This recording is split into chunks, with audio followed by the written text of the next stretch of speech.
Demain de la féerie, mardi de la féerie, avec la mémoire de Saint Télésphore, pape et martyr, mercredi Épiphanie Notre Seigneur, jeudi la féerie, vendredi la féerie, samedi de la Sainte Vierge au samedi.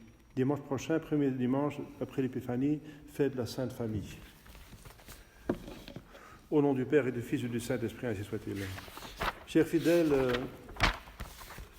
c'est un évangile très court, avec deux éléments, la circoncision de notre Seigneur Jésus-Christ et la donation de son nom. Jésus qui est imposé par l'ange Gabriel à Marie.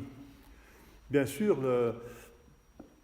la prophétie de Isaïe disait il s'appelait Emmanuel. Mais ça veut dire ce qu'il va être. Il va être Dieu parmi nous. Mais son nom proprement dit est imposé par Dieu même après donc Saint Gabriel, Jésus. Donc il ne s'appelle pas Emmanuel, mais c'est ce qu'il est, il est Dieu parmi nous. Mais il s'appelle Jésus, ça veut dire sauveur. La circoncision, c'était le sacrement le plus important dans l'Ancien Testament, qui ne donnait pas par soi aucune grâce, mais une grâce qui était tirée de la passion de Jésus-Christ, donc en avance. Et elle pointait aussi à Jésus-Christ.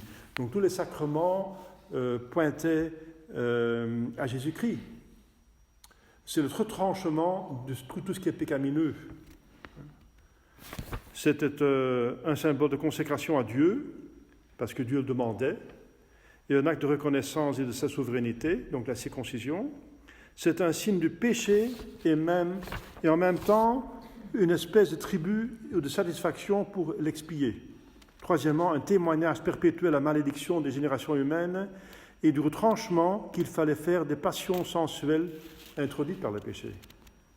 Enfin, un symbole de foi et d'espérance dans le Messie promis qui devait venir pour racheter l'homme de l'esclavage du péché et sanctifier la nature humaine. Alors, Jésus-Christ a voulu être circoncis par humilité et pour donner l'exemple, parce qu'il n'en avait aucun besoin, parce qu'il n'avait même pas le péché originel. Donc, et pour prouver sa descendance d'Abraham, et pour se soumettre à la loi, pour ne pas scandaliser les personnes qui étaient présentes, n'est-ce pas ? Ce serait un scandale. Et pour leur expliquer qu'il était Dieu en personne, c'était trop difficile, n'est-ce pas ? Donc, Jésus s'est fait circoncire pour toutes ces raisons.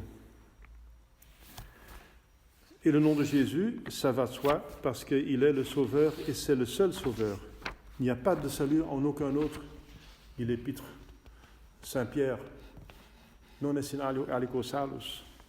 Mais pour nous, ça signifie, parce que pour nous, la cérémonie ne vaut plus. Maintenant, nous avons le baptême, et nous recevons aussi un nom au baptême, comme pour la circoncision, on recevait un nouveau nom. C'est la circoncision spirituelle, la mortification de l'esprit du cœur, le retranchement des pensées charnelles et mondaines, des désirs délégués coupables, des affections licites et criminelles, des inclinations vicieuses et perverses, et dans la fuite des occasions dangereuses. C'est donc un renoncement à tout ce qui est péché qui peut conduire au péché. C'est la guerre déclarée à nos passions, à la triple concupiscence, à l'orgueil, la cupidité, la volupté. C'est la mort à nous-mêmes. C'est le dépouillement du vieil homme pour revêtir l'homme nouveau. C'est la violence sur nous-mêmes dont parle l'Évangile. Seuls les violents vont conquérir le ciel, ça veut dire être violent avec soi-même et dur avec les autres. Il faut être nous avons la tendance de faire le contraire, être doux avec nous-mêmes et dur avec les autres. C'est tout à fait le contraire qu'il faut faire. Absolument. Il faut se faire violence et pratiquer autant que possible la douceur envers les autres. Pratiquer en toutes choses pour éviter tout ce qui déplaît à Dieu et faire ce qui lui plaît. Bien observer ses préceptes et ceux de l'Église. Voilà. Donc cette circoncision charnelle était nécessaire pour être enfant d'Abraham et appartenir au peuple de Dieu et avoir part aux divines promesses de l'Ancien Testament. Or, la circoncision spirituelle ne nous est pas moins nécessaire pour devenir enfants de Dieu, disciples de Jésus-Christ, avoir part à ses grâces et parvenir au ciel. Il nous en a fait une obligation absolue.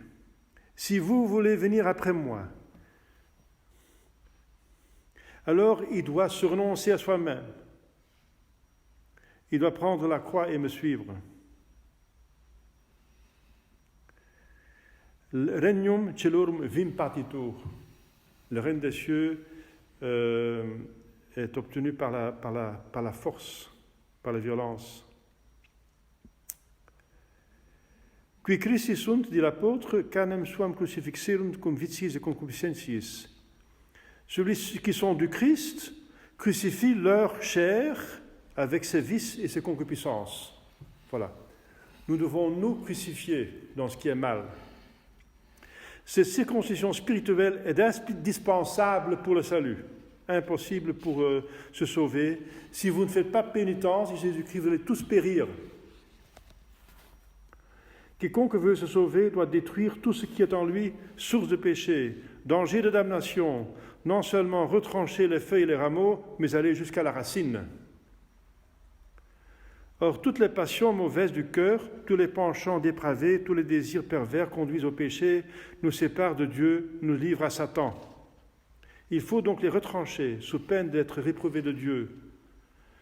Sans cela, le baptême nous serait inutile et nous rendrions plus inexcusables que les païens. Tant que nous sommes sur terre, nous avons à combattre les ennemis de notre âme, le démon, le monde et la chair, nos passions. Nos passions, pour autant qu'elles sont déréglées, parce que les passions sont parfois des forces naturelles qui peuvent nous aider. Un homme passionné dans le bien peut devenir un saint, n'est-ce pas?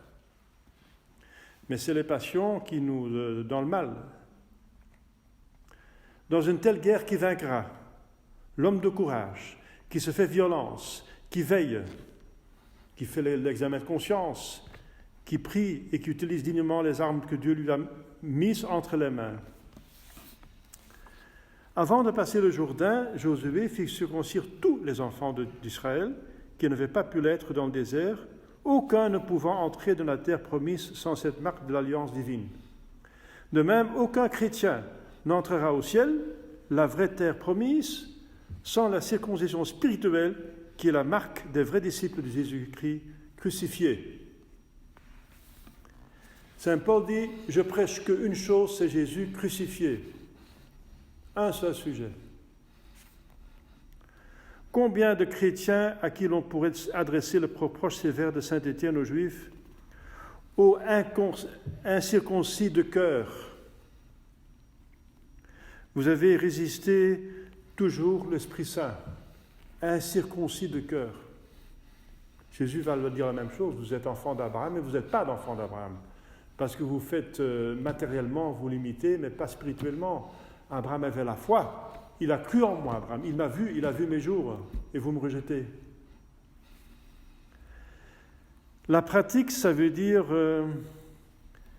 qu'on doit mortifier tout notre être, le corps, l'esprit, le cœur, la volonté. Il n'y a rien de saint en nous, ça veut dire qu'il n'est pas touché par le péché originel. Tout est porté au mal, à triple concupiscence. Quoiqu'il y a du bien aussi, mais il y a du mal aussi. C'est le mal qui va pourrir le bien si on n'élimine pas. Il faut donc veiller sur tous nos sens, toutes nos facultés, toutes nos passions.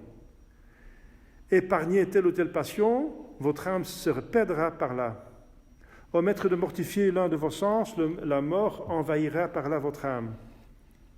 Voyez David, Saint David, qui regardait par la fenêtre, il avait rien à faire, il voyait une femme se baigner dans le voisinage et il a péché avec elle. C'était la catastrophe. Incessante, une guerre incessante. La circoncision légale n'avait lieu qu'une seule fois, mais la circoncision spirituelle doit s'exercer toujours, sans trêve, ni merci, toute notre vie, jusqu'à la mort. Nos passions sont comme le feu qui couve sous la cendre. Le moindre vent peut le raviver. Ou comme de mauvaises herbes, elles repoussent toujours et il faut sans cesse les arracher. Cette guerre doit être amoureuse, à la différence de la circoncision charnelle qui émanait d'une voie de crainte. La circoncision spirituelle doit procéder de l'amour de Jésus, l'amour pour nous qui nous l'impose, de Jésus pour nous qui nous l'impose, et nous devons la pratiquer pour son amour, pour lui plaire, pour devenir semblable à lui et digne de jouir du ciel avec lui. Chers fidèles, comprenons la nécessité et la pratique de cette circoncision spirituelle, sans laquelle il n'y a part pour nous ni sainteté, ni salut, ni paradis, rien. Prions notre Seigneur Jésus-Christ de nous aider à y être fidèles jusqu'à la fin. Demandez à la Sainte Vierge de comprendre ces mystères et de les appliquer. Au nom du Père et du Fils et du Saint-Esprit, ainsi soit-il.